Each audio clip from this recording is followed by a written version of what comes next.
Gatuli.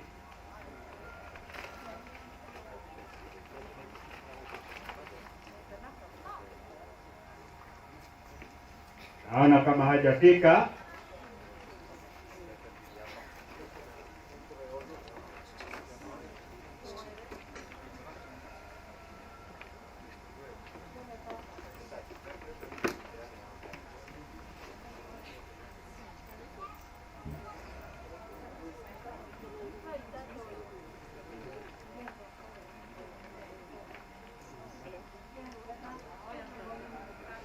Romena anaongea upande wa church.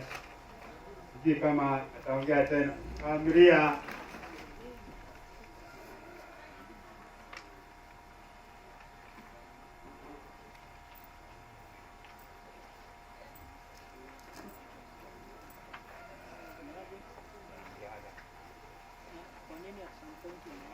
sasa upande wa familia ya huku itapatia James Nyamo, na yeye alikuwa na Rosemary Mombasa na wamekuwa pamoja, na kwa hivyo hebu ampatie azungumze na nyinyi kidogo.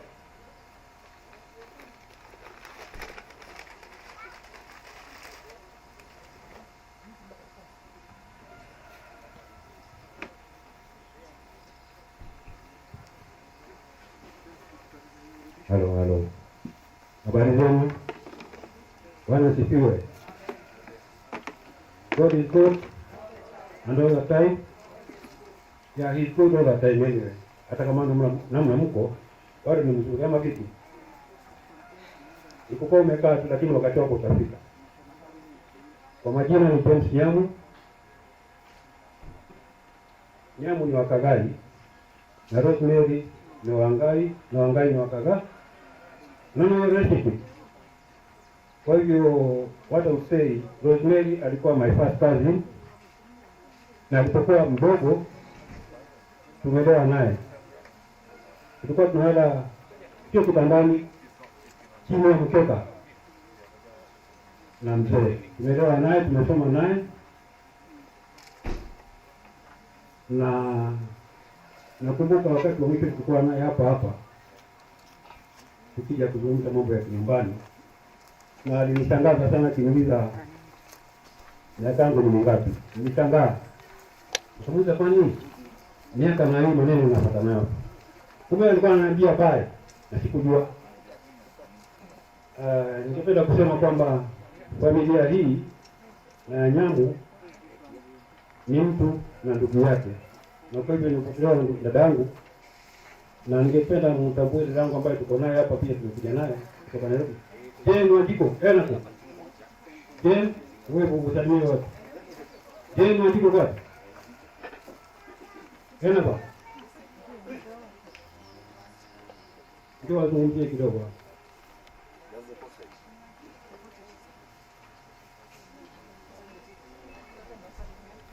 Huyu nani ndugu wangu? Nairobi ni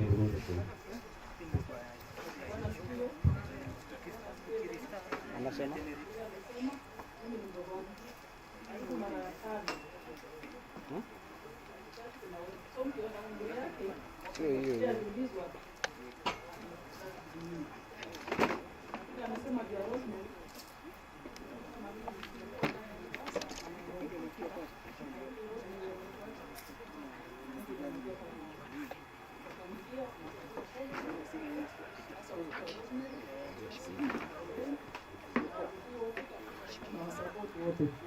Nakushukuru kwa Mungu pale ametufikisha, na tunaendelea kuombea Mungu wa comfort kabisa. Niko hapa na hapa ni nyumbani. Na vile brother amesema tulikuwa na familia ya kina Wangai kutoka Mombasa mpaka huko.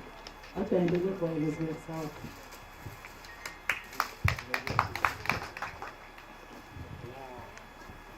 Sikitaka kumsahau mke wangu. Mama yenu yuko wapi?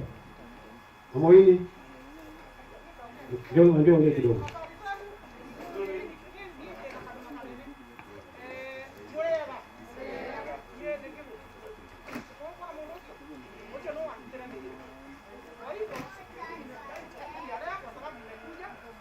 Na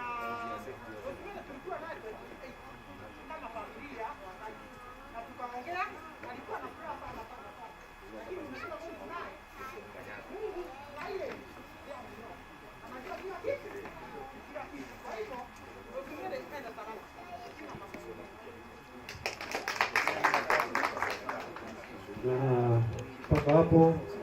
Mwingine msichana wangu wako hapa. Nera hapo hapa. Nera.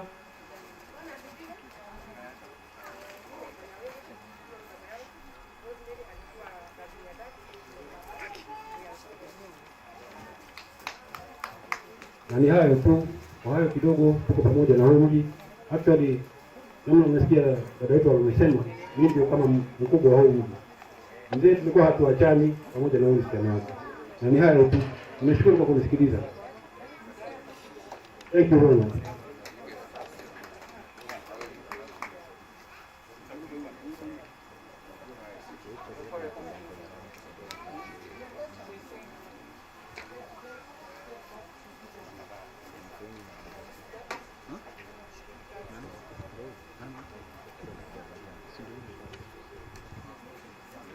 Na wale wanaingia, nasema mtu akifika pale kwenye gate aoge mikono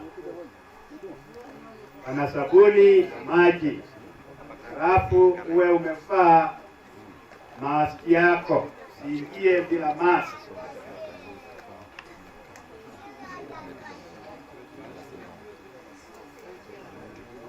Nilikuwa nataka Joseph Adudi, sijui kama amefika, na akiwa hajafika, hebu tuendelee. Kuna mgeni mwingine wa kutoka Nairobi.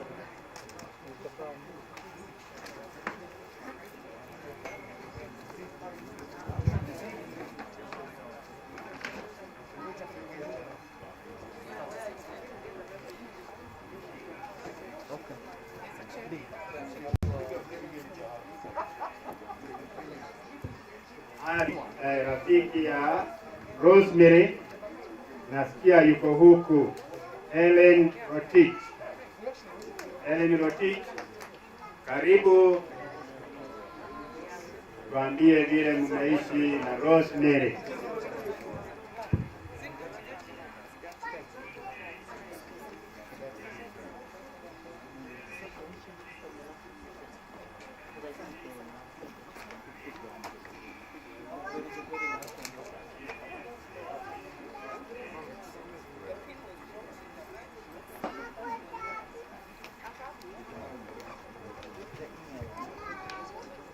Bwana asifiwe.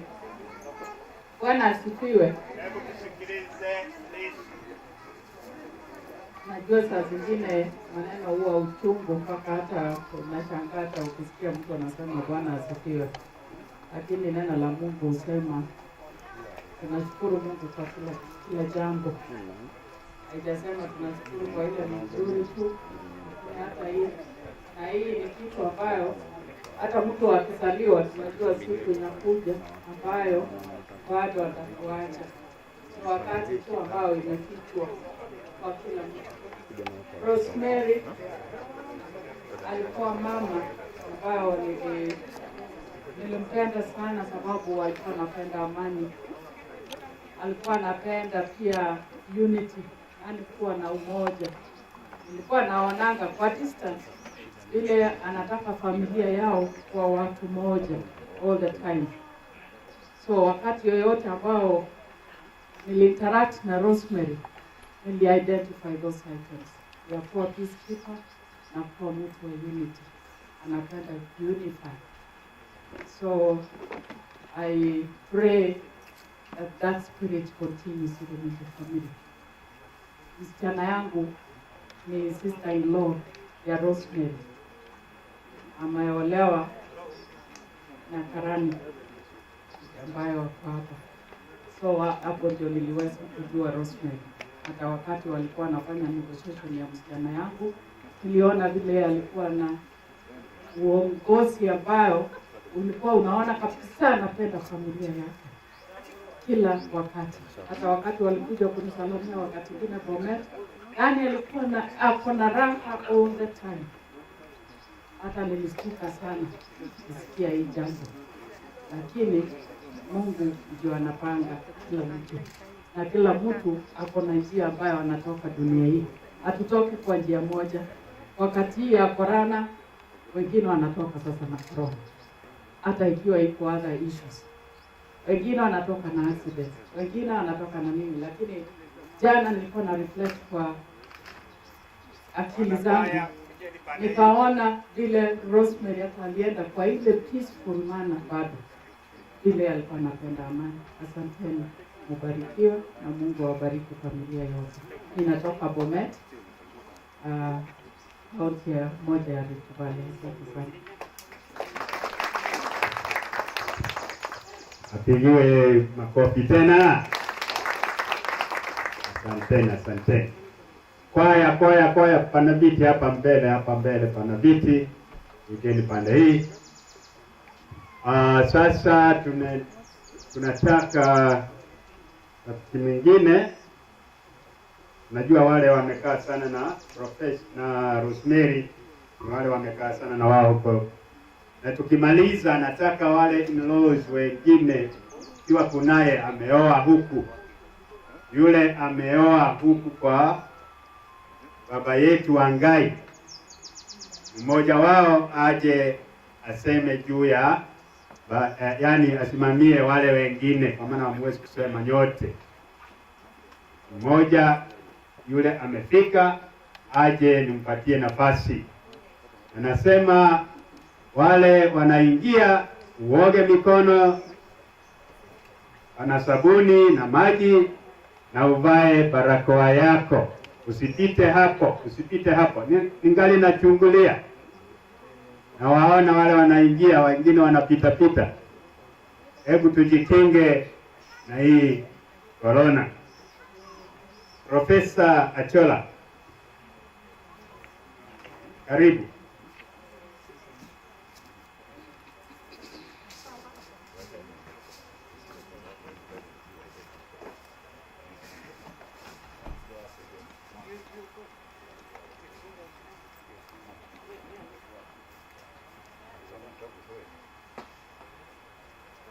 Profesa.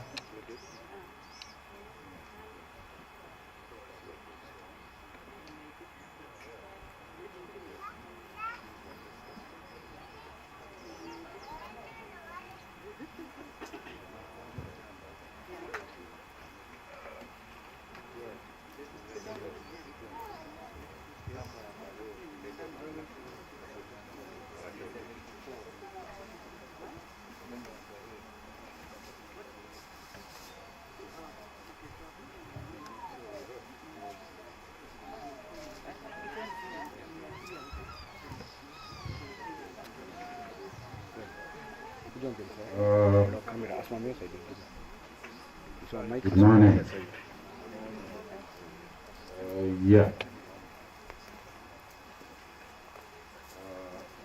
Great people of Kirinyaga. We are from Siaya. We were in the service yesterday, and again I have decided to come up here so that I can do a final send-off for Rosemary. Rosemary has been close to my family. We met early 2000 when I came with my son to ask for Cindy's hand in marriage in Nairobi. And out of that union, one of the young men standing here is my grandchild, born by Cindy, and therefore also the grandson of Rosemary. Grandson. There are also two other people here, two grandsons, Byron and Kwame. I know they are in the, so what I want to say is what our friend from the Rift Valley said about Rosemary. She loved the family, and she also loved, the grandchildren particularly. When I lost my wife in 2018, she came all the way to Siaya. And when I did a memorial for my wife a year later, Rosemary was again there. Just on Friday, we buried my Mzoniwa of Zamsova, in Makueni. I'm aware Rosemary was planning to come there to join the family. But God had not planned that way, so she passed on just about 2 days also before we could go to Makueni to bury my other Mzoniwa. So, my wish is for the family who are left behind, as our friend from the Rift Valley said, to keep unity. Unity is more important. That's what Mary loved. He loved the family. And so we hope that all of us who are left behind, we continue that relationship. So I'm a grandparent to the children. I would like to tell them that we are there for them. I would also like to pass on another message to Cindy and Cindy's siblings, that we keep our unity, we keep looking, searching for each other, we keep looking after each other, and that is what Rosemary would have loved. Thank you very much.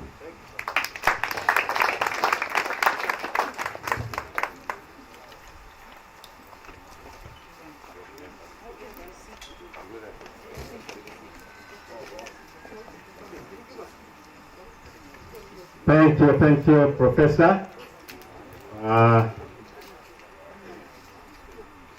Tueleza juu ya Rosemary. Sasa nauliza administration, kunaye amefika? Naye amefika. Nilisema nataka mmoja wa wale wameoa huku kwa Wangai aje asalimie familia. Kunaye? Joseph Kadudi amefika? Bado. Haya, kwaya, hebu tuongozeni na wimbo mmoja. Na wale wanaingia waoge mikono, wavae barakoa, ujikinge na ugonjwa.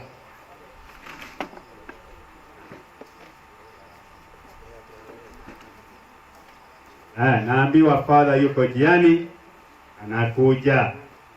Kwa hivyo wale watakuwa hawajaongea, akifika tunafunga speeches. Kwaya.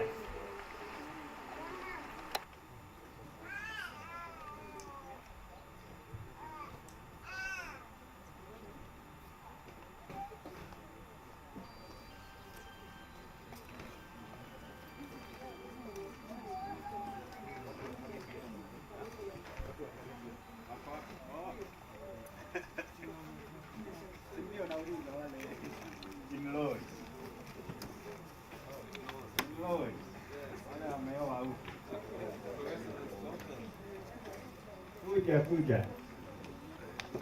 Lugha ndio ilikuwa inagongana. Ule Rosemary alikuwa ameolewa, kunaye huku ni vile tulikuwa tujajua sana. Kwa hivyo hebu asalimie watu wa familia.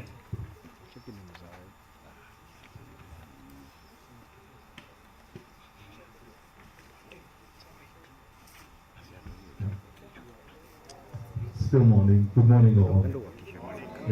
Morega, Kamarayo, let there be peace. We're here today to pay respect to our sister. In traditional circumstances, she would have been buried in Shimba Hills, where provision was made for her and the family. But it was her request to come home to Kirinyaga. She requested, and that's why. Anasema ilikuwa request ya Rosemary kuwa buried hapa Kirinyaga, lakini kama ni utamaduni wao angepelekwa kule kwao. When Uncle came here many decades ago to request the hand of Rosemary, we are very happy that the family accepted that she could travel all the way to the Caribbean and be married on the island of Trinidad to Dr. Kenneth Robinson. Wakati anko yake alipokuja hapa, aliuliza wazazi wa Rosemary wakubali waoane, na wakaenda huko Caribbean, wakaoana, wakawa bwana na bibi. My duty here is to thank this family, to thank this community for giving us a wonderful human being. A wonderful human being. Rosemary was the emblem of love, humility, and everything that you read about that's good. All that was wrapped into her. And her warmth, we appreciated very much within the community of the Caribbean people living here in Kenya. Rosemary anasema alikuwa na mtu mwenye heshima, mtu mwenye upendo, na watu wa Caribbean wale wanaishi hapa Kenya walikuwa wanashirikiana naye pamoja. She spent no time integrating herself into the community. She loved, and we love the values that she grew up with from this homestead. Those values are very rich, rich values, highly codified values. Alikuwa na value, yani value ni maisha, ana pendo kwa watu, na alikuwa anashirikiana pamoja na wale wengine, na alikuwa anapenda kuishi pamoja na ndugu zake na wale wa familia hiyo yao. And Uncle Ken, our father, took time to ensure that those values were reinforced and practically employed during the marriage. Uncle Ken yule alikuwa anataka yani vitendo vyake viwe vinaangaliwa sana, na wale wengine walikuwa wanakaa pamoja na wao. She was God-fearing. He was? God-fearing. He was, yani alikuwa anaogopa Mungu sana. As we have heard, it was her initiative before she passed on to have a mass at Auntie Philo's home to pray for the dearly departed. It's called All Souls Day. Alikuwa anapenda yani roho za wale wamefariki wakaenda mbinguni, wakaenda juu. Alikuwa anapenda kuwaombea sana, na alipanga misa ya wao hivi karibuni. Alikuwa amepanga. One of those home values which was reinforced during the marriage by Uncle Ken and she adopted, oftentimes Cindy refers to it as a victim. But Cindy, we know when the rod of correction was applied, it came right from the matriarchal home of Uncle Ken, your father, Dad.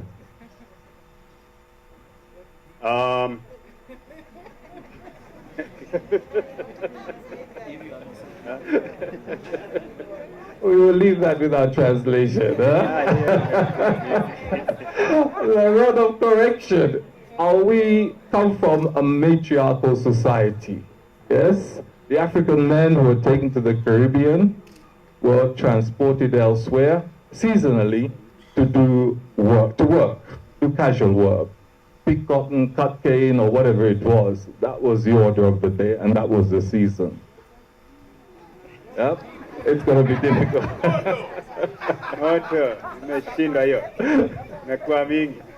So we were left. Pendo wa watu wa Caribbean walikuwa wanaendelea pamoja. We were left with our grandmothers, Kali Sana.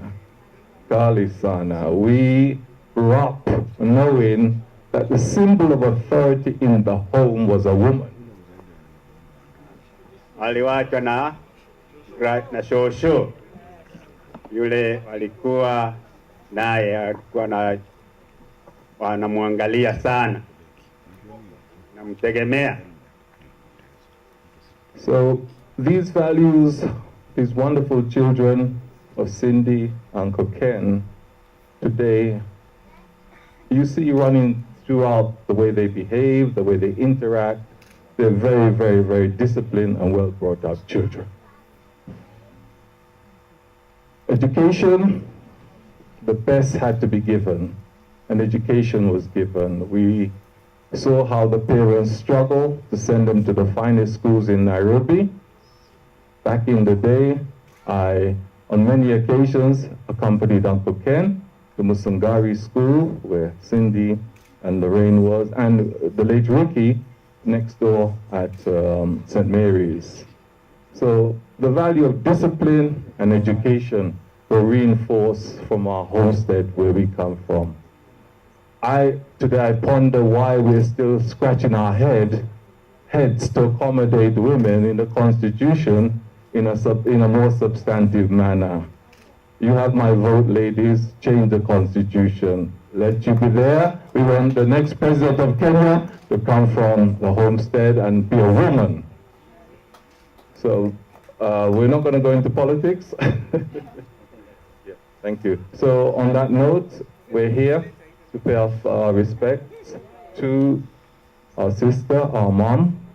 We thank you for the wonderful arrangement you've done here.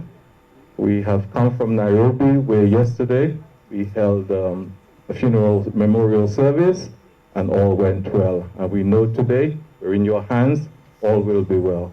Thank you. Thank you, Mzee Karani. Okay, thank you very much. Anasema asanti sana kwa vile amekuta tumewapangia mambo yote huku na wao wamefurahi. Sasa naona anko amefika, yani ila atazungumza juu ya familia. Anko Joseph.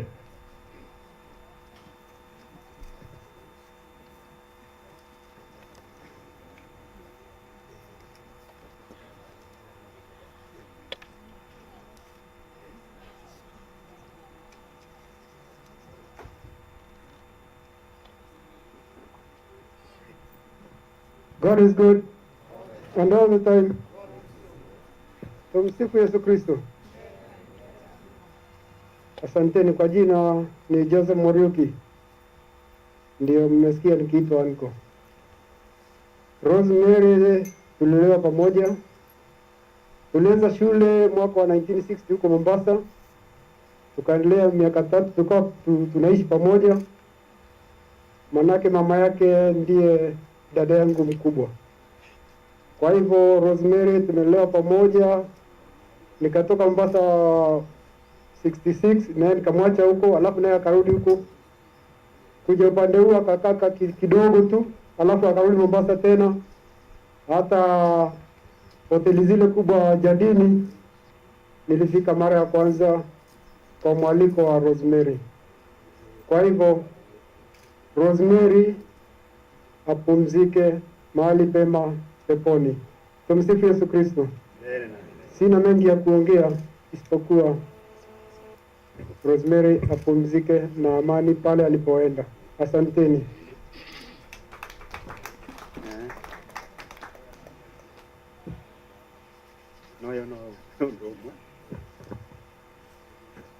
Thank you. Sasa yule nata kama mama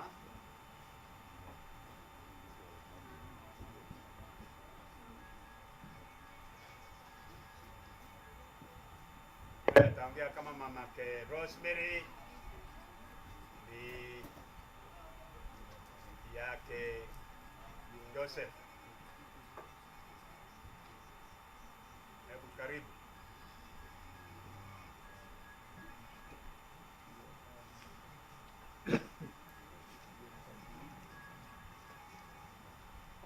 Wapi? Yuko wapi? Watu wamepotea ama nini?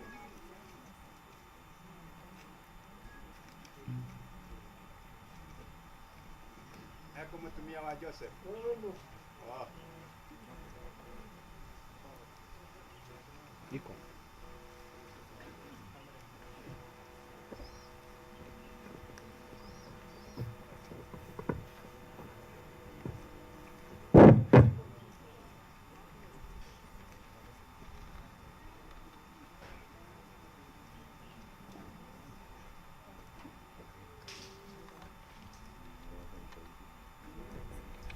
nĩ tamũgeithia thĩinĩ wa rĩtwa rĩa Mwathani rĩega. Ngai mwega hĩndĩ ciothe. Barĩtwa nĩ Faith wa Mũriũki. Gũkũ ndĩ tata wa ũcio ũhurũkĩte. Nĩ ndamũmenyire o kabĩndĩ ĩrĩa ndakinyire gĩikaro gĩkĩ, tondũ gũkũ nĩ kwa sister ya mũthuri wakwa. Nĩ tũkoretwo hamwe, nĩ ndwarĩtwo kinya kũrĩikaraga Mwambatha, na rĩrĩa oka gũkũ nĩ tũracemanagia nake o wega. Niĩ ngacokia ngatho nĩ ũndũ wa kũmenya Rosemary nĩ aramenyanĩte na Mwathani, tondũ gũkũ mũtingĩacemania na mitha korwo Rosemary ndarakoragwo agĩtungatĩra kanitha na njĩra ĩrĩa yagĩrĩire kũrĩa arĩikaraga. Koguo kĩrĩa ndĩngĩmũria nĩ mũndũ gũikaraga akĩmenyaga atĩ gũkũ tũtiratũra ũtũũro mũraya, tũratũra o kahinda kanini kũna kũrĩa Ngai atũthondekeire gwa gũikara. Njuge nĩ tũrahetwo mĩaka mĩingĩ ya gũikara na Rosemary, nĩkuo arathire mũndũ mũnini Ngai nĩ wega nĩ ũndũ wa ũguo aratũtheire mĩaka ĩyo arĩikarire. Njuge Rosemary nĩ mũndũ wa gĩtĩo, aratũrutĩire wĩra mwega wa gũtũrerera mwana ũrĩa watigirwo nĩ mami wao mũnini, na mũirĩtu ũcio arakũra na aragimara akĩmũtungatagĩra. Ndĩna maingĩ ngũmwĩra, maingĩ mũmere, Ngai wa muoyo amũrathime. Mwathani mũnengere kĩhurũko gĩtathiraga, Mwathani mũnengere kĩhurũko gĩtathiraga. Nĩ wega nĩ ahũrĩrwo robi. Ũcio ũngĩ ũrĩa ũkwaria nĩ wa ofisi ya AR, representative mmoja kutoka huko aje atufungie. Karibu Father.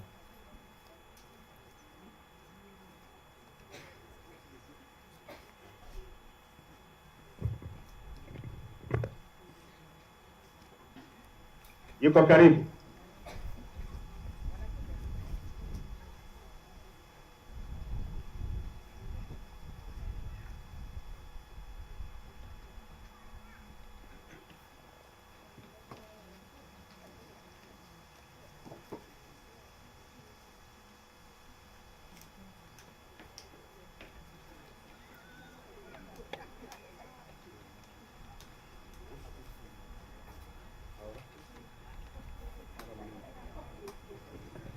Ngai nĩ mwega.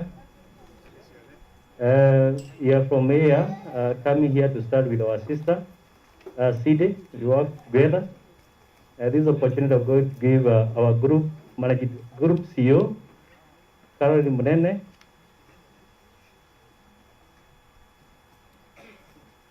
come and communicate the message from the company. My name is Peter.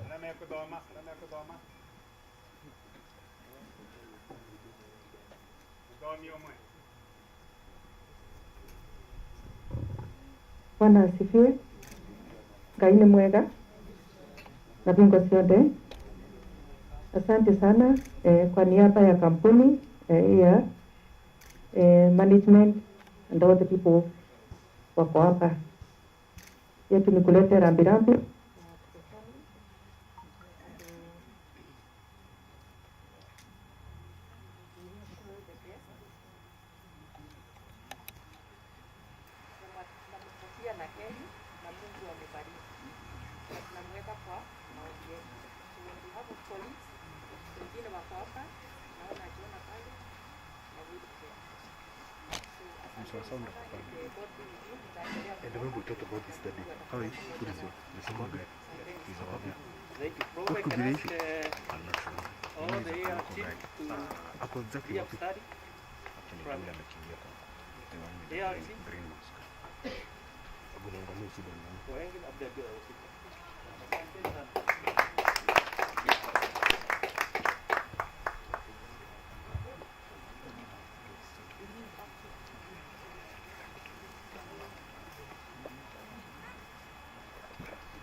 Sasa kwa vile amefika, tutafika speeches zetu zitafika hapa na tutaanza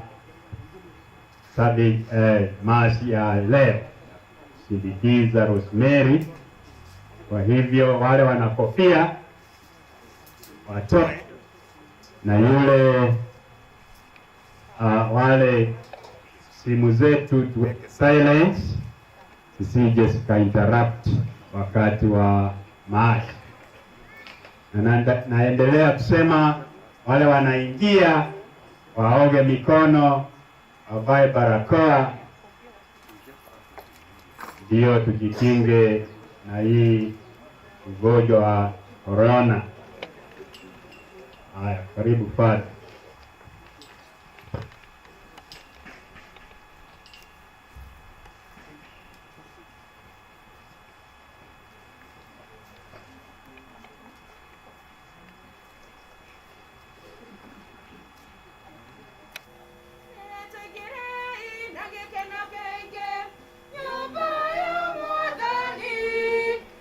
Mbona nehederera mbereria Tengerei nangekeno kenge Nyoba ya mwadani Minogana nehederera mbereria Anuyetumia Toingere Anajanairetu Toingere Minogana nehederera mbereria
God is good in all the times.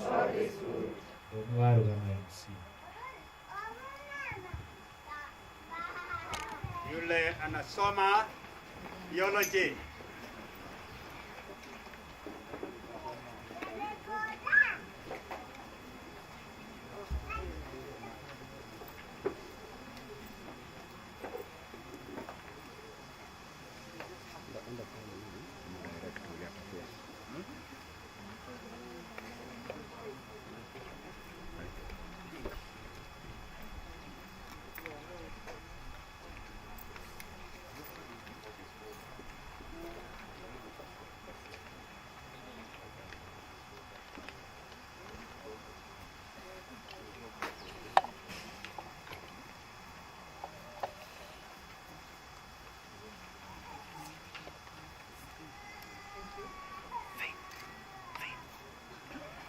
To be born.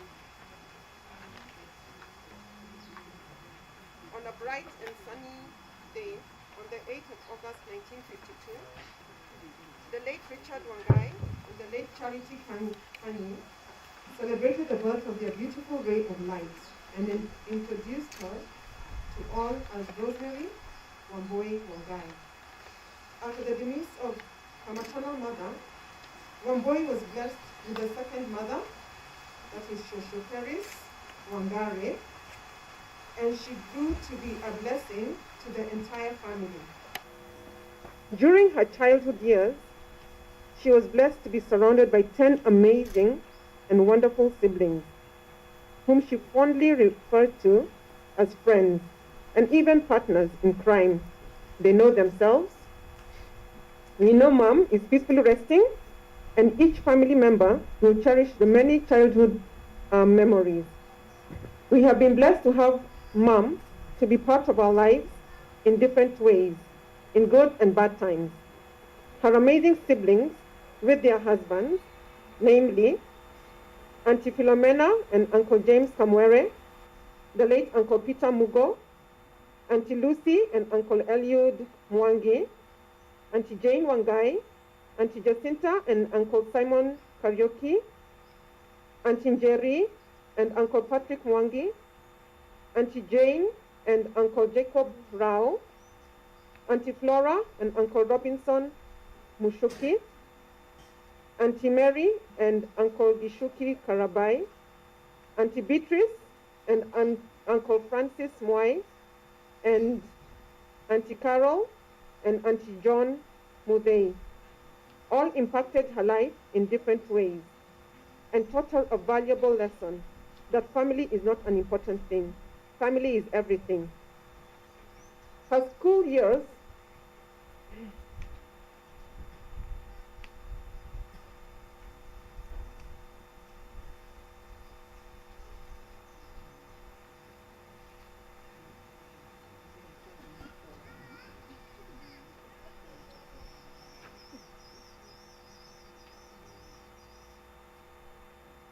Her school years, which was spent at St. Michael's boarding school, were full of memories that us children and grandchildren joke about how simple her life was. And as you commonly joked, Mom, Grandma, you are old-fashioned.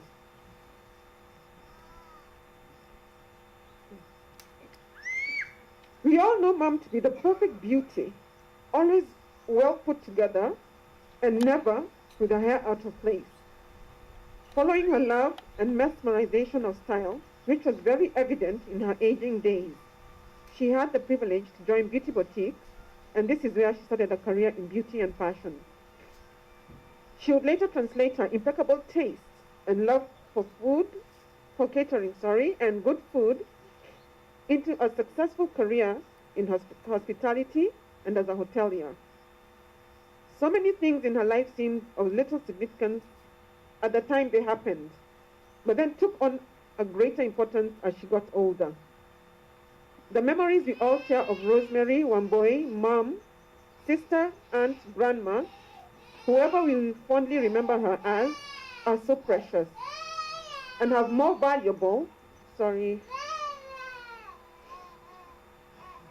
and have more value than all the gold and silver in all of our jewelry boxes. Rosemary frequently reminded us that life was short. I was born, I blinked, and it was over. She urged all of us to pray, do your best, follow your arrow, and make something amazing out of your life. And never stop smiling.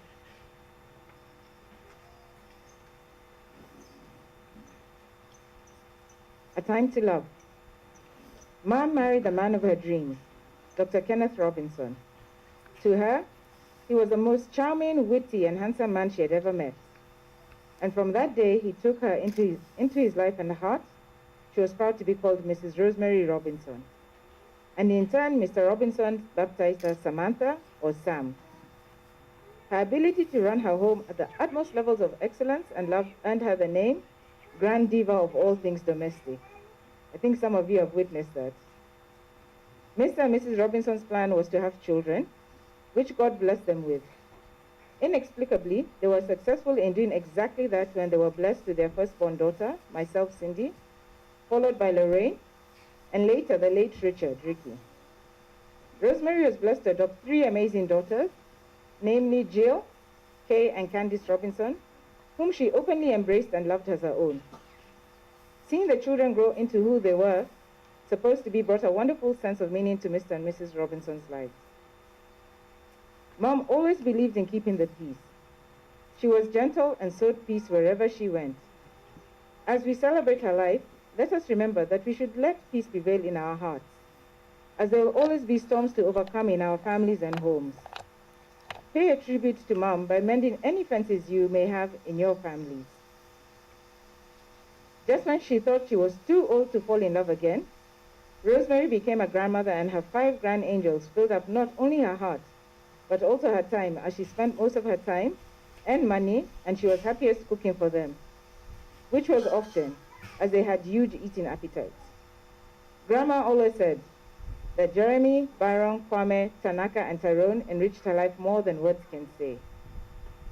They are treasures that are irreplaceable and will go with Mom wherever her journey takes her, she would say. Mom was also blessed with the privilege to know the family of Professor Paul Achola and the late Helen Achola, who welcomed her with loving arms into their home. Although there are no buildings named after Grandma, no monuments erected in her honor, we will never forget she was an angel, and she touched every life she came across. She went out of her way to be kind to everyone, to know them and hear their troubles, and to show them Christian love. It is her loving and gentle spirit that drew her to many adopted sons and daughters, many grandchildren and adopted grandchildren, as well as all family extended members. How much more blessed can a person be? If Mom was here with us, she would say, remember, do your best, follow your arrow, and make something amazing out of your life. If you want to, you can look for me in the evening sunset or in the blooming roses, as my name suggests, Rose. You know, I'll be there in one form or another. I leave you with this. Please don't cry because I'm gone. Instead, be happy that I was here. Oh, and never stop smiling. Today I am happy and I am dancing in heaven with my Lord and Maker. Love you forever, Mom. Good afternoon, everyone. I know some of you may not know all of us, so I'd like to introduce myself and my siblings. Where's Candice? Tanaka, Jeremy.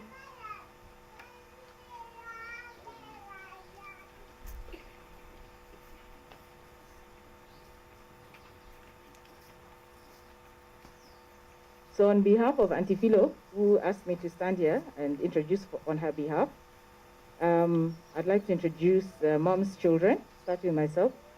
Cindy Robinson. I am a mother of 3 boys, Jeremy Achola, Byron Achola, Kwame Achola. This is Mom's first grandson, then followed by these other 2. Then we have Candice Robinson, who you heard is our adopted sister, our stepsister, but we still call her sister. And this is her son, Tanaka. And then we have Lorraine Robinson, who is the baby, and she has a son called Tyrone, who's not here with us today. So we are all Mom's children.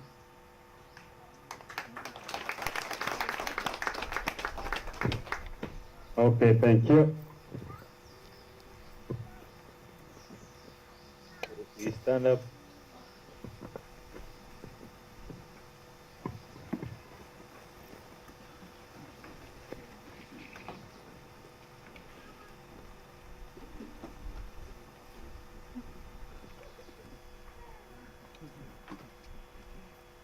Naritsoreire naria mwana naria mutheru mwathani aroikarania na inywe mwathani ugitinda ukira mawaganu no mwathani ugitiria mwathani gukaire ndio kuria kuriku muno mwathani kiigue mwagambo wakwa takireke matu maku mathike mwagambo wakwa guthaitha we mwathani ugitinda ukira mawaganu ri no mwathani ugitiriria no hari we na ohaniri niguo gutura witigirirwo nduire njetereire o mwathani ngoro yakwa ikamwetagirira ngeregagira uhoro uria anoiga ngoro yakwa iragiria mwathani gukira uria arangiri maroragiriria gukie ene gukira uria arangiri maroragiriria gukie Israeli we mwathani ariwe ena utugi ninge ariwe ena ukuri muingi na nigukura nigo gekurira Israeli here mawaganu make mothe umwe mwathani kihuruko gitathiraga mwathani utuiguire tha Kristo utuiguire tha mwathani utuiguire tha Papa witu uri iguru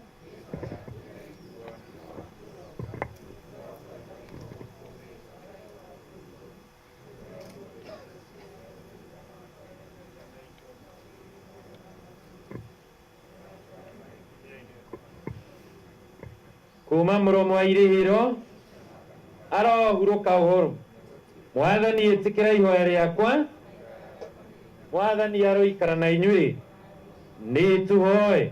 We mwathani ithe mũmanĩria thĩinĩ wa rwendo na tha ciaku itarĩ mũhaka, garũra nduma yaku ĩtuĩke ũtheri wa ũtũũro mwerũ, ũmĩrĩria mũciĩ wa Rosemary ũrĩa ũkwĩrĩirwo na ũrĩ na kĩeha, tuĩka mũgiriti na hinya wao, tũrute nduma-inĩ na kĩeha gĩkĩ kĩa ũmũthĩ na ũtũtware thayũ-inĩ na ũtheri-inĩ waku. Mwathani witũ Yesu Kristo, o we mũrũgu akuire nĩ ũndũ witũ na akĩhota gĩkuũ na ariũka agĩtũcokeria ũtũũro, tũteithie tũtũũre twĩhokete gwacemania nake rĩrĩa ũtũũro witũ wa gũkũ thĩ ũgathira. Reke tũgetuane na harĩ a ithe witũ kũrĩa gũtaũkĩrĩro kana kĩeha, twakuoya ũguo nĩ ũndũ wa Kristo mwathani witũ. Nĩ ndarathima mwĩrĩ wa Rosemary Wambui na maĩ marathime ma kũririkania mũthenya ũrĩa wabatithirio, mũthenya ũrĩa mũthuure Paulo atũririkanagia atĩ hĩndĩ ĩrĩa twabatio thĩinĩ wa mwathani witũ Yesu Kristo nĩ kũbatio twabatio thĩinĩ wa gĩkuũ gĩake, na twabatithio thĩinĩ wa gĩkuũ gĩake nĩ twathikanĩirio hamwe nake, nĩgetha o ta ũrĩa Kristo ariũkire kuma kũrĩ arĩa akuũ na ũkumio wa ithe, ona ithuĩ tũtũũre ũtũũro mwerũ, nĩ gũkorwo tũngĩhananio na Kristo thĩinĩ wa gũkua take nĩ tũkanyita nake thĩinĩ wa iriũka rĩake. Nĩ tũhoe.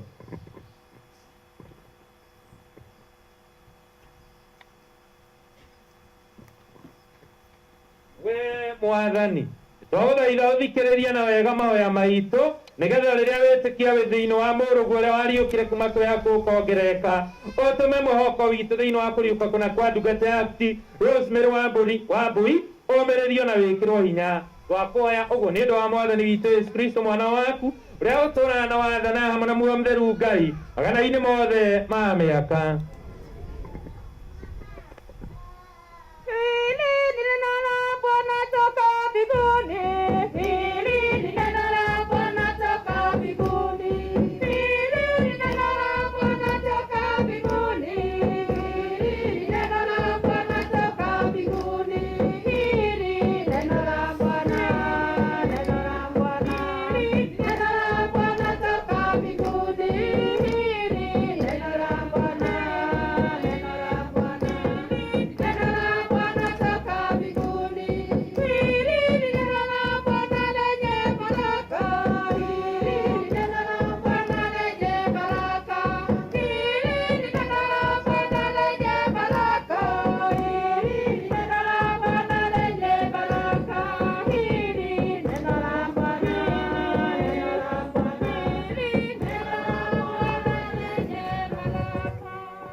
Gĩthomo kĩa mbere kĩrauma kuma ũgĩ wa Solomoni 3 kwambĩrĩria hau mbere.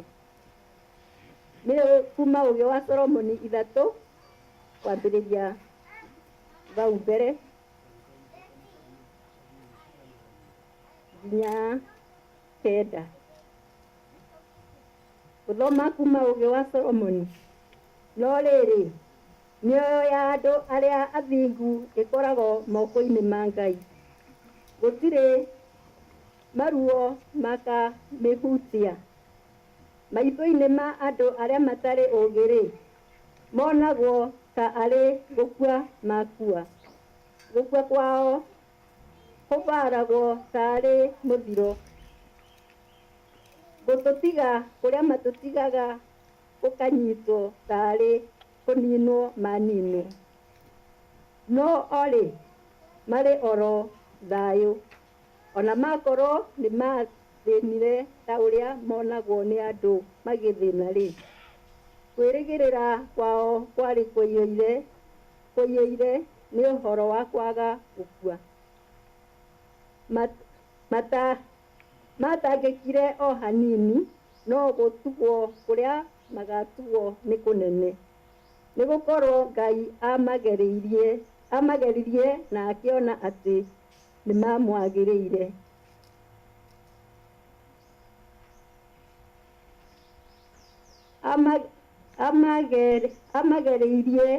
Amageririe o ta ũrĩa thahabu ĩgeragĩrio mwaki-inĩ na akĩmamũkĩra o ta igongona rĩa njino. Hingo ĩrĩa amang'etia nĩ gũcangarara macangararaga. Andũ arĩa athingu-rĩ,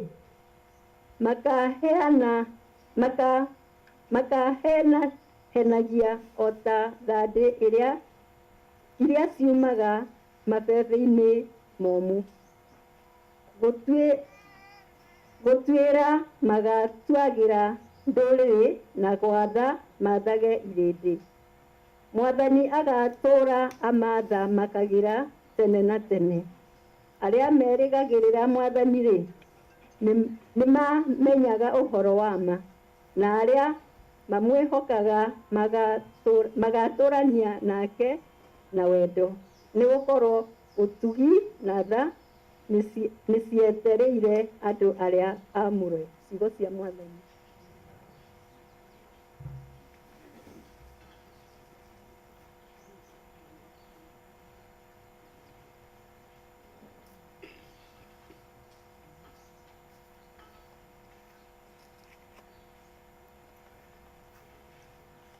Ya icokero rĩ Mathayo 3:23 kuma 1 nginya 6. Na rĩu icokia tũgũcokia ta ũũ: Mwathani nĩwe mũrĩithi wakwa, ndirĩ kĩndũ ingĩaga. Mwathani nĩwe mũrĩithi wakwa, ndirĩ kĩndũ ingĩaga. Na kũina tũgerie kũina ta ũũ: Mwathani nĩwe mũrĩithi wakwa, ndirĩ kĩndũ ingĩaga.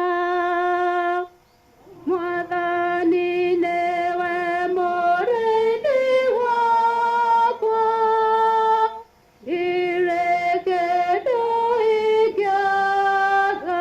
Mwathani nĩwe mũrĩithi wakwa, ndirĩ kĩndũ ingĩaga. Anjarahia kũndũ kũrĩa kwĩna kĩnduru, na kandwaraga ngurumo cia maĩ marĩa mahehu wega. Mwathani nĩwe mũrĩithi wakwa, ndirĩ kĩndũ ingĩaga. Aheaga ngoro yakwa hinya mwega, akandongoria na njĩra cia ũthingu o ta ũrĩa eranĩire. Ona ingĩtuĩka ndĩrahumbũra mũkuru wĩ nduma ndumana, ndirĩ ũgwati ingĩtigĩra, nĩ gũkorwo wĩ hamwe naniĩ. Thiarĩ waku na mũthĩgi nĩcio imenyagĩrĩra.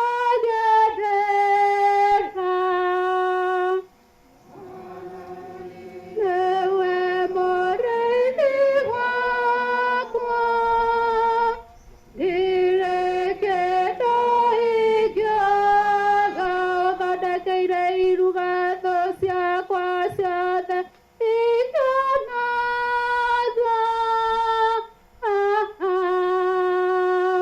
Ũkanyamũkĩra gwaku na gĩtĩo kĩnene mũno, na ũkaiyũria gĩkombe gĩakwa bebe. Wendo na ũtugi nĩcio igũtũũra irũmanagĩrĩra na niĩ matukũ mothe ma muoyo wakwa. Na ngũtũũra nyũmba ya Mwathani matukũ mothe marĩa ngũtũũra muoyo. Mwathani nĩwe mũrĩithi wakwa, ndirĩ kĩndũ ingĩaga. Mwathani nĩwe mũrĩithi wakwa, ndirĩ kĩndũ ingĩaga.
When you go to Rome, you do as the Roman. In the Catholic Church we stand. We are reading from the Gospel of St. John, chapter 11, verse 17 to 27. Mwathani aroikarania na inywe. Kwandira horo mwega terawadiketwo ni muthure Johana. Na rĩrĩ, rĩrĩa Yesu akinyire agĩkora Lazaro nĩ arĩkĩtie gũthikwo na mĩthenya ĩna ĩgathira, Bethania yarĩ ta kilomita 3 kuma Jerusalem. Andũ aingĩ nĩ mokĩte kũu magĩcakaithia Maritha na Mariamu nĩ ũndũ wa gũkuĩrwo nĩ mũrũ wa nyina wao. Na rĩrĩ, rĩrĩa Maritha aiguire atĩ Yesu nĩ aroka, akiuma akĩmũtũnga, no Mariamu agĩtigwo nyũmba. Nake Maritha akĩra Yesu atĩrĩ, Mwathani, korwo ũrarĩ gũkũ mũrũ wa maitũ ndangĩrakuire, no nĩ njũĩ atĩ rĩu kĩrĩa gĩothe ũngĩtia Ngai nĩegũkũhe. Nake Yesu akĩmwĩra atĩrĩ, mũrũ wa maitũguo nĩ akariũka. Nake Maritha agĩcokia atĩrĩ, nĩ njũĩ nĩ akariũka hĩndĩ ya kũriũka mũthenya wa mũthia. Nake Yesu akĩmwĩra atĩrĩ, niĩ nĩ niĩ kũriũka na nĩ niĩ muoyo, ũrĩa wothe ũnjĩtĩkĩtie onakwe nĩ agatũra muoyo, na ũrĩa wothe wĩ muoyo na njĩtĩkie ndarĩ hingo agakua. We nĩ wĩtĩkĩtie ũguo? Maritha akiuga atĩrĩ, ĩ Mwathani, niĩ nĩ njĩtĩkĩtie atĩ we nĩwe Mesia, mũrũ wa Ngai ũrĩa ũgũka thĩ. Injiri ya Mwathani.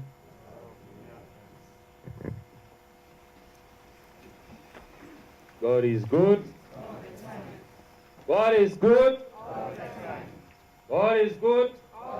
Watu wa Nairobi huku tunauaga tunainua mikono. God is good. And we don't stay gloomy. It's like watu wa Nairobi look very gloomy. Hata wakikuja ushago na vile mnapitishanga na hii kingozo yenu mingi. Mpaka sasa nikaangalia kwa Euroji yenyewe nikaona hata Kikuyu hakuna.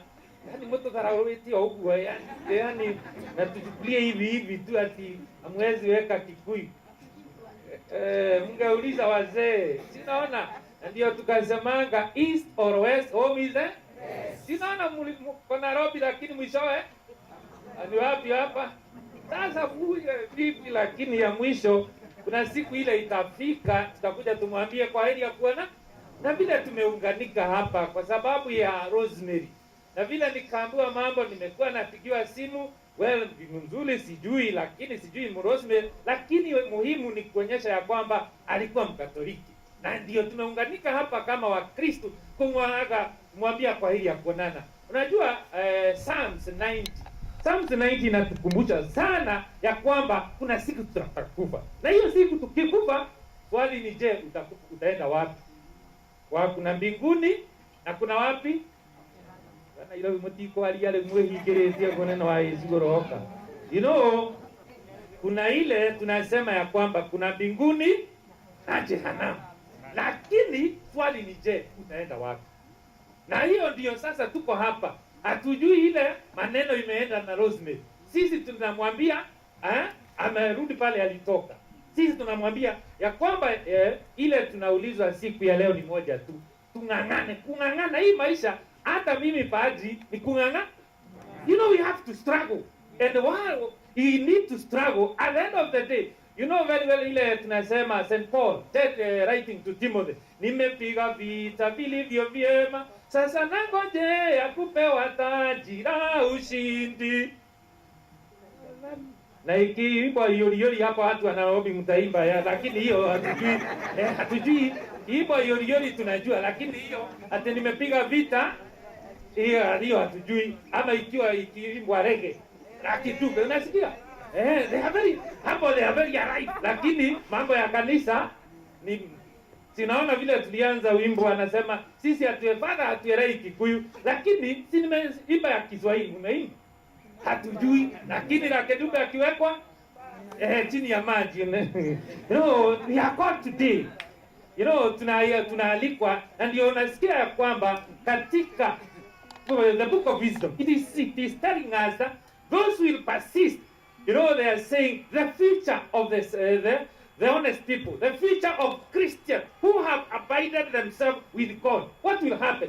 You know, it is like wanaonekana maisha ni mwisho, lakini inasemekana kutoka the book of wisdom inasema mzuri ya kwamba wale wamekufa wakiwa na Mungu sio mwisho, wanaenda kuwa pamoja naye. Na ndio unajua mzuri ya kwamba Saint Augustine alisema nini? The God who created us cannot save us, you know, ni lazima tupitia nini? We need to cooperate, na hakuna ingine, ni lazima tupitia nini? Kifo. Na ndio wanasemanga kifo onaruma tio isika kaya ameenda gati ndo agesa kika ameenda gati muno na inyene muringirwo no iwa wendo gukiria matinde matutisa haha na rimwe mathomeire ngai ni mwega, lakini uzuri ni kwamba tumealikwa. Unakumbuka, if you go and read Job 19 it tells us, you know, after looking how the life is, Job said, I know my Redeemer lives. You know, he says, even if after dying, I'll see God face to face. He'll not be like a stranger. He'll be my friend. And we say very well, who is a friend? A friend is somebody who walks in when the rest of the world walks out. That's what we are called. If Job saying, I'll see God as my friend, we need to have, you know, tunasemanga huku. Nauliza kama hawa wanajua mzuri sana. You remember, unakumbuka mzuri ya kwamba vile bibi na bwana, unajua ile upendo inakuanga the beginning. Hata vile umeseviwa, hapa kuuliza huyu mzee. Kuuliza tu na siwezi karibia hapo, corona ndio mingi. Unajua Nairobi tunastuka sana tukuja ushago. Najua sisi tumejirinda. So siwezi. Ninasema mzuri sana. Sijui umeoa ama umeoa? Umesave bibi yako aje? Na wewe sema umesave bibi yako aje? Esther Maina. You see? Esther Maina. Why am I talking about vile amesave? Wengi wetu hapa vile wamesave bibi zao, mabwana zao ni happy. Why? Mama Dongo. Unasikia Esther Maina? Na lakini before ulikuwa umemsave aje? Vile ile siku za kwanza vile unamwambia when I see you my heart paragasa, you know, ile ulikuwa umemsave aje? Keno kale gani? Esther. You see, there is no, yani Esther, hakuna babe. Ni wengi hapa wamesaviwa. Ulize, umesave wana yako aje? Nairobi imesugua na aizuro iko Nairobi na ikato aikia Nairobi kunyoroka bako hizi amesema bibi yake sugua, na kuna wakati ulikuwa umempenda so anakuwa sumbu. Yani hata wengine wetu niliona mwingine amesema abbreviation Jane Waboi JW. You know, when you say like that, it's like unaonanga hii mnyama wanasema hii kitu AI. So bibi yako ni kama AI. Si unaandika JW AI. Kumaanisha nini? Vile sasa Ayubu anasema ya kwamba I know my Redeemer lives. And he says very well, after when I die, God will be on my side. Na ndio tunaona ya kwamba wale wanashiriki pamoja na Mungu, mambo yao itakuwa nini? Kwa vile wamekuwa urafiki na Mungu, Mungu hawezi waachilia. Ni lazima wawe saidimo. Na ndio unaona ya kwamba katika injili ya leo tunaambiwa nini? Tunaambia ya kwamba Martha na Mary na Lazaro alikuwa amekufa. na vile alikuwa amekufa, Kristo akaenda kwa hii familia. Nani anakutana naye? Martha. Martha anamwambia, ikiwa ulikuwa Yesu, my brother hangekufa. Lakini akamuuliza, lakini anasema nini? Akawa na imani akasema ya kwamba, lakini najua kila utaitisha Mungu atakupea. Na Kristo akamwambia, mimi ndiye uhai. Do you believe in that? Mimi ndiye uhai. Na I'm also the resurrection. Na tukiunganika hapa kama Wakatoliki, tunakumbushwa mzuri sana ubatizo wetu. Unajua sisi kama Wakatoliki huanga tunatumia maji kidogo. Na Protestant sometimes you also give us a break. Huanga myurire criticize us ati kwanza tunatumia maji kidogo. Najua ukienda kwa mto na ulizanga hawa kijana akienda kwa mto anarudi nyumbani akiwa ni vipi? Ameparara. Lakini si wewe umeoga na ya karai. Si uko smart. So hiyo sio maji mingi na kidogo kitu ni wengi sawa. Kwa hivyo sometimes give us a break. Najua vile ya kwamba Mtakatifu Paul vile ile prayer tumesema ya kwamba anasema vile umelinganishwa na kifo cha Kristo, hivyo utalinganishwa na ufufuko wa nani?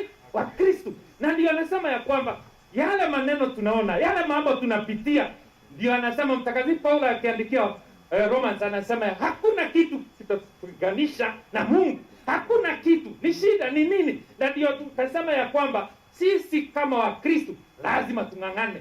No, naambianga hawa Wakristo. Na hii wanga nasema mimi nimekuwa seminary, kama vile niliingia seminary sasa ni miaka 20. Na vile niliingia seminary, mimi nilikuwa nafikiria ya kwamba seminary ni nywe. So nikasema sasa niingie seminary, stress hakuna mafit, hakuna nini. So nikaambiwa hao wanajua. So lakini kuna jamaa alikuwa ameniambia, ukiingia pale seminary unadungwa shindano. Nadungwa shindano, emotion zinafanya nini? Nikasema ikiwa sasa ni kuingia seminary emotion zinaisha, good. So mimi nikaingia nikijua ya kwamba first day in the seminary nikudungwa nini? Nikaenda nikakaa first year, nikaenda St. Mary's Mo. Nilidungwa. Nikaenda Bungoma 3 years, nikangojea, naenda tunapelekwa clinic, hakuna kudungwa. Nikaenda Kapsabet. Nikakaa miaka 4. Nangojea nini? Ndio ma feelings zifanye nini? Nikakaa hatukudungwa. Lakini kuna mwaka moja inabaki. Nikasema ya kwamba ile pastoral hiyo mtu anadungwa nini? Vaccine. Hiyo ya COVID wewe. Nasikia vaccine tunasema mambo ya nini? Ya COVID. Lakini vile tukakaa hiyo mwaka mzima hatukudungwa.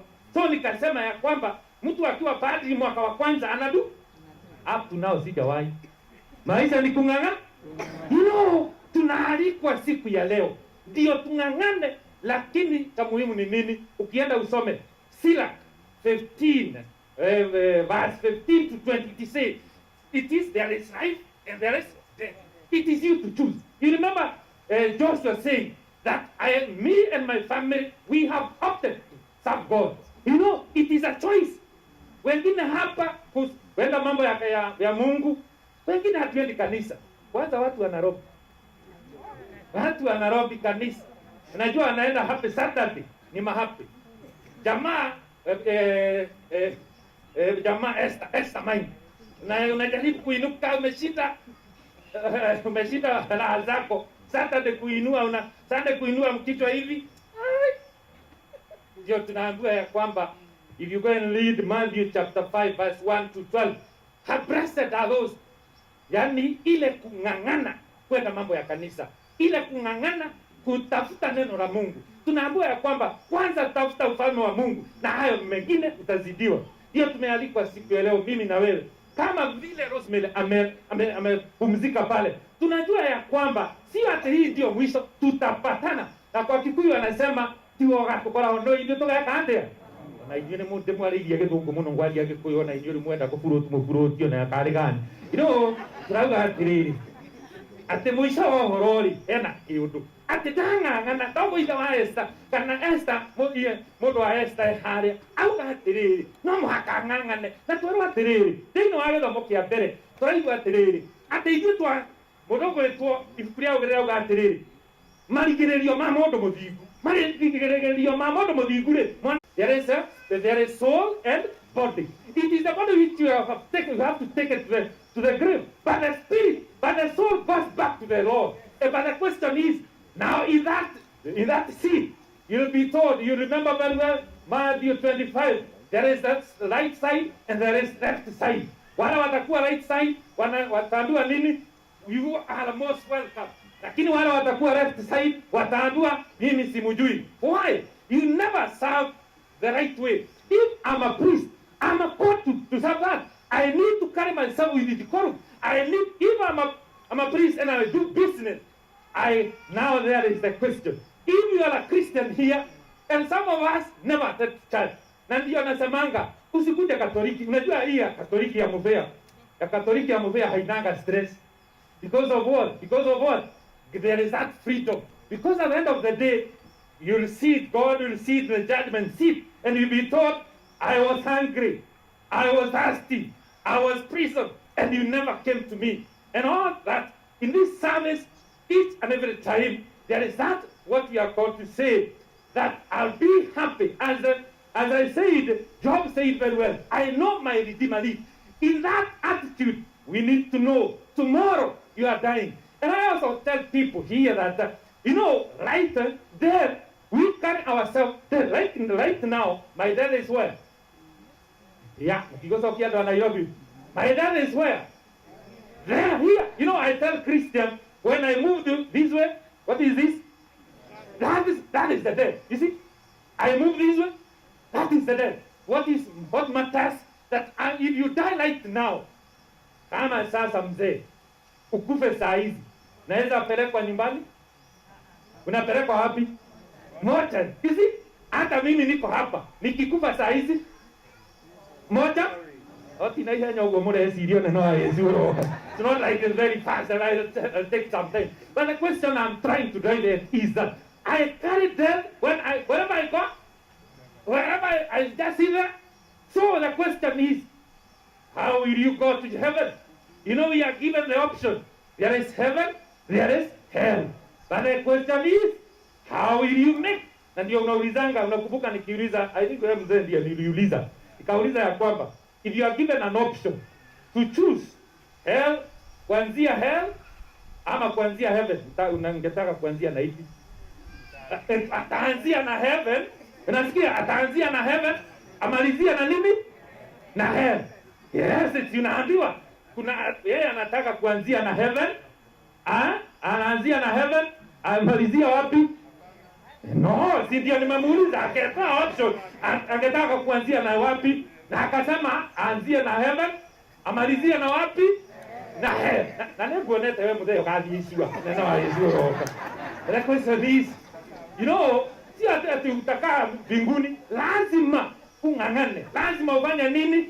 Lakini kung'ang'ana, lazima ndio unasikia. If you follow God, He'll take us in a greener pasture. He always take us where we are supposed to be. And the question we are asking today, if I die today, will I see God face to face? Like what Job is saying, I'll see God face to face. Because of what? Because of my action. And he says very well, it is not all those who call me Lord, Lord will enter heaven. Si tumekubaliana na huyu, anaanzia na heaven, anamalizia wapi? Kwa vile vitendo vyake zinafanya nini? Anaona vitendo zake ni za wapi?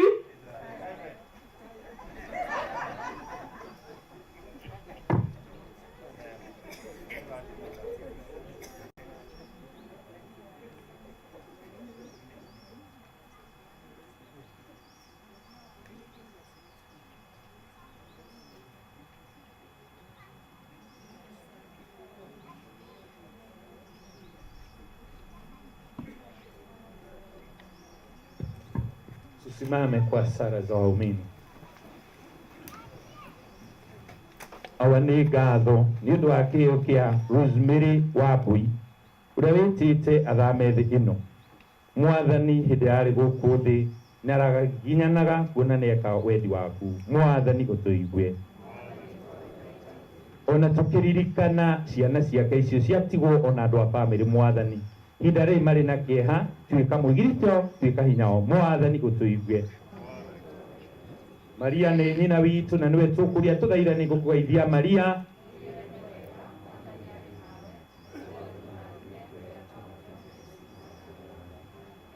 Maria mũthenya nyina wa Ngai tũhoere ithuĩ. Tũrahoya ũguo nĩ ũndũ wa Kristo Mwathani witũ.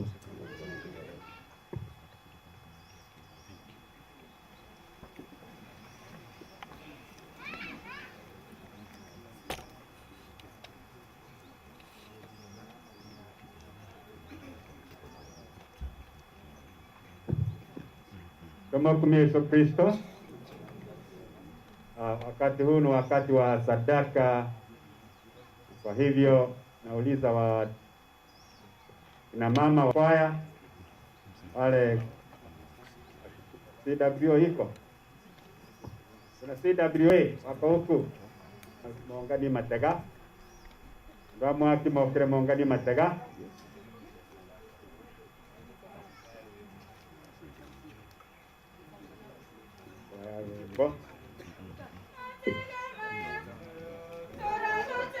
Kaidaneriai.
Don't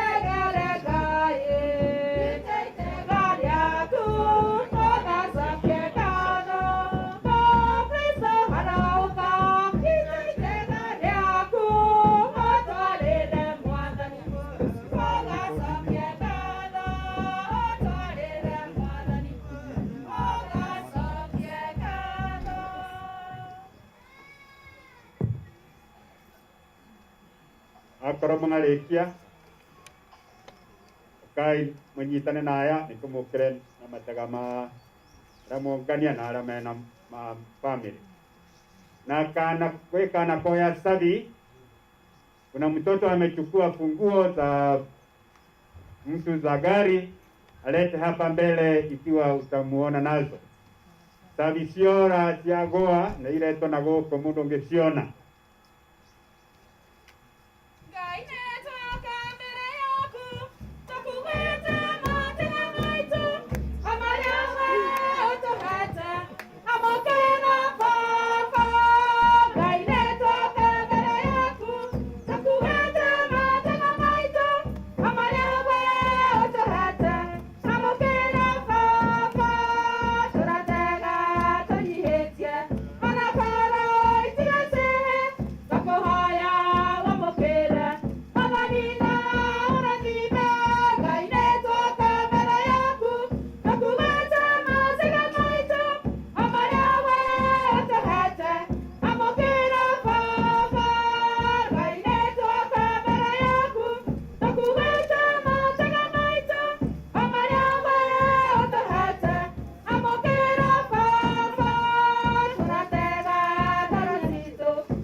oyani andå itå nä getha igongona rä akwa na rä anyu rä a må nä ngai kä hoti othe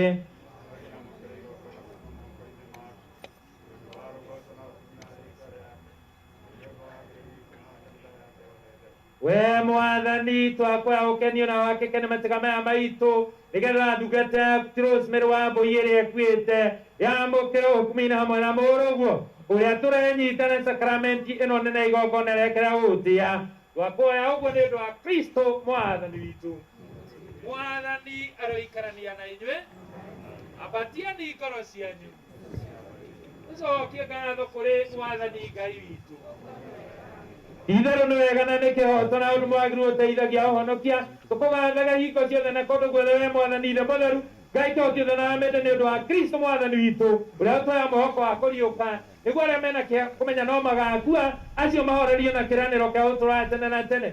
Amu etĩkia aku mwathani makua ũtũũro nĩ ũgarũragwo nĩ tigũthengio, na marĩkia gũthama thĩ ĩno gĩikaro nĩ maheagwo ikenero-inĩ. Na koguo twĩ hamwe na araika anene, araika aikarĩri itĩ na araika athani hamwe na mbũtũ ciothe cia ikenero tũkũina rwĩmbo rwa gũkumia tũgũtigithĩria tũkĩinaga.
Itherũ ũrĩa mũtheru wĩ mwathani gĩthima gĩa ũtheru wothe, koguo agĩthiĩ tũthaitha matigame na ndathimi cia Muoyo Mũtheru nĩguo matuĩke nĩ ũndũ witũ mwĩrĩ na thakame ya mwathani witũ Yesu Kristo, rĩrĩa rĩrakunyanagĩrwo gatandiro akĩendaga nĩoire mũgate na gĩcokia ngatho kĩwenyũranga akĩũnengera arũmĩrĩri ake akiuga, oyani na mũrĩ inyuĩ othe, na mũrĩ mwĩrĩ wakwa ũkaheanwo nĩ ũndũ wa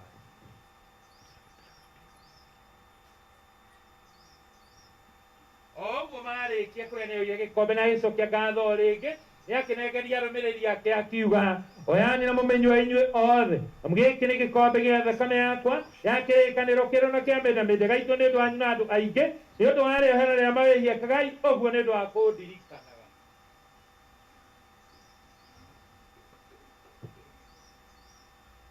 Hitho ya wĩtĩkia.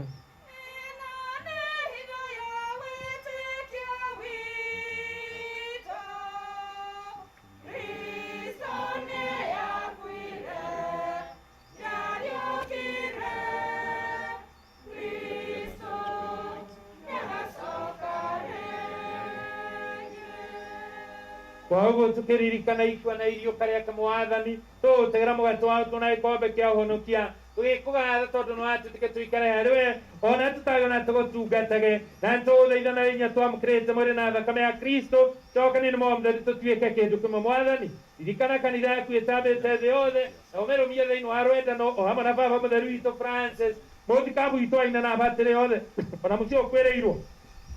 Ririkana ndungata Pius Mary Wambũi ĩrĩa wĩtĩte ĩthame thĩ ĩno, ĩtĩka o ta ũregerekanio na ikwa rĩa mwana waku, oguo agerekanio na iriũka rĩake. Ona ningĩ ririkana arithe itũ arĩa makomire mehokete kũriũka, amwe na arĩa othe marĩkĩtie gũkua, ũmamũkĩra ũtheri-inĩ wa ũthiũ waku, tũigĩra ithuothe nĩtũgũthaitha nĩguo twagĩrwo nĩ ũtũũro ũtathiraga, hamwe na mũciari mũkenu wa Ngai Thingi Maria, mũthuure Joseph mũthuri wa Thingĩũyũ, na arekio na atheru othe arĩa magũkenia marĩ gũkũ thĩ, na nĩguo tũgũkumia na tũkũhandwo mũrũguo Yesu Kristo. Nĩ ũndũ wake na hamwe nake na thĩinĩ wa we Ngai kĩhoti othe nĩ ũkumagia na ũkumia wothe na Muoyo Mũtheru magana-inĩ mothe ma mĩaka. Baba yetu uliye mbinguni,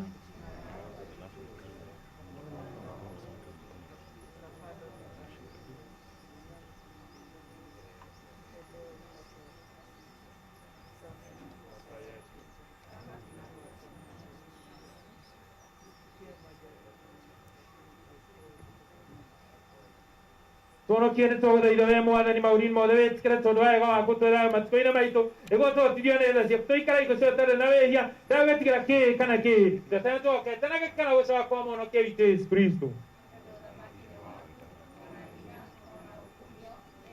Mwathani Yesu Kristo we wendia kiaku nĩ ngũmũtiga thanu mathayũ wakwa tũkarora mahĩhia maitũ no ũrore wĩtĩkia wa kanitha yaku kũringana na wendi waku wĩtĩkĩre kũmĩigithia na kũmĩcokania we ũtũrana wathanaga mĩndĩ na mĩndĩ.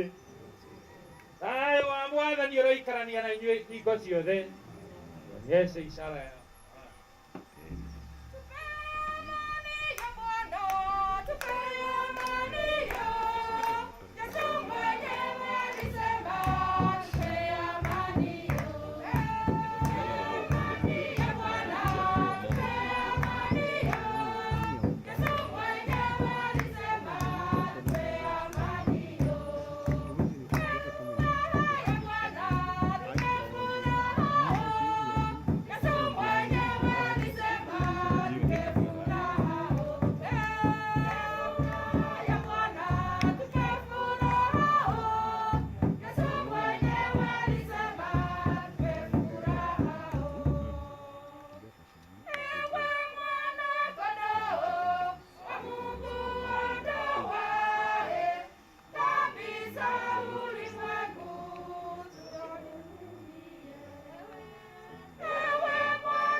Kenare nĩ aremete irio cia Mwathani one itũme Ngai one igũrũ thekagia oĩhia mathĩ.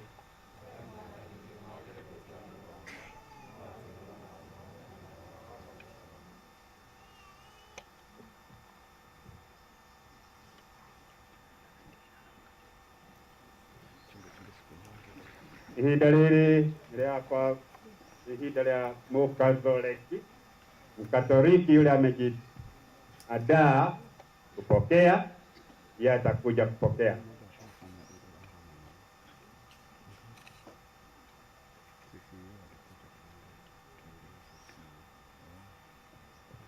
Na nilisema kuna funguo zimepotea, ukisipata leteni hapa mbele tupatie mwenyewe.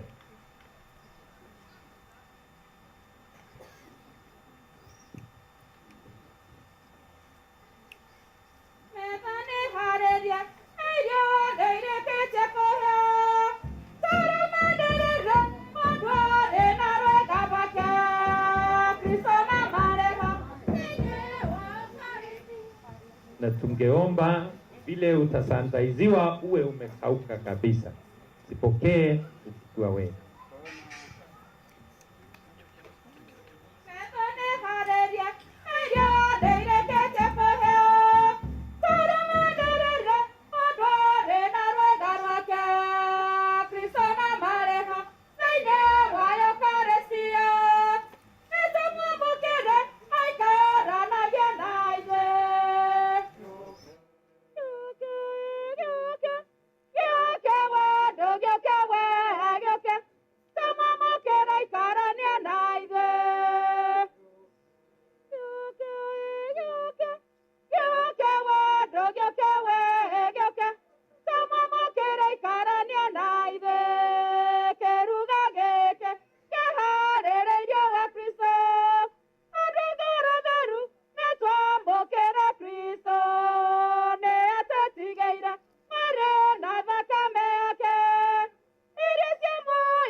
Tusimame. Nituhoe we mwathani twakwa ukenio twakhoya utume ndungata Rosemary Wambui iria ekuite itonye giikaro-ini kia utheri na thayu uria ni undu wake twakungura igongona na sakramenti ya Pasaka twakhoya uguo ni undu wa Kristo mwathani witu. Mwathani aroikarania na inyue na Ngai kihoti yothe ithe ona mutheru aromurathima yena thayo kwenda na gutungatira igongona ria mitha ni riathira. Now we may sit down. Now those who are leading us with the tribute to come in front. Those who are reading the tribute. Master of Confucian, tell us.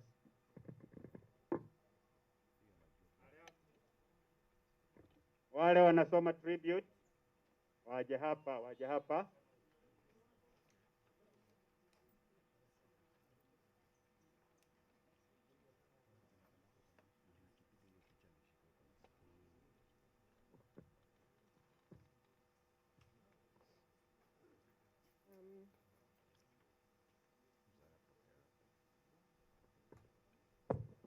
Okay. The ceremony is almost over, and for me, I actually would wish that it could go on and on and on. These are tributes from Candice, Cindy, and Lorraine. To describe our mother would be to write about a hurricane in its perfect power, or the climbing, falling colors of a rainbow. This is by Maya Angelou. Mom was an inspiring soul, always there for all who came to her with their troubles, with their kind words and wise advice. Her home was open to everyone, and her hospitality made them feel important. She was the most loving, humble, compassionate, understanding, family-oriented woman, and one of the most beautiful souls one could ever meet. Mom, to the world, you are one person, but to us, you are the world. You didn't have much, but we always felt like we had everything. You didn't leave millions in your bank account, but you left a legacy worth much more. God made a wonderful mother, a mother who never grows old. He made your smile of the sunshine, and he modeled a heart of pure gold. In your eyes, he placed bright shining stars. In your cheeks, fair roses you see. God made a wonderful mother, and he gave that dear mother to us.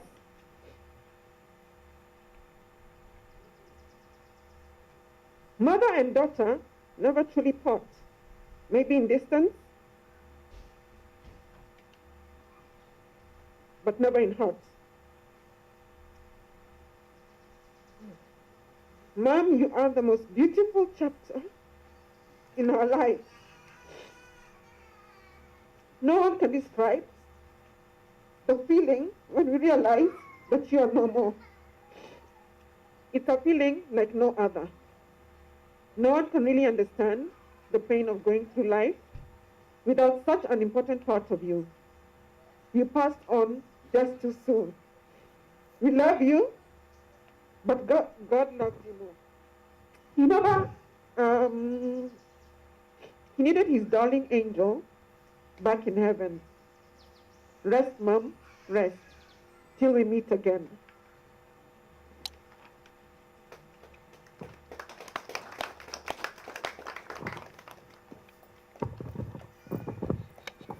Huyo mwingine,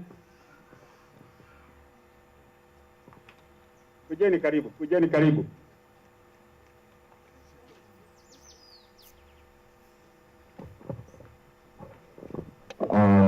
Good afternoon, everyone.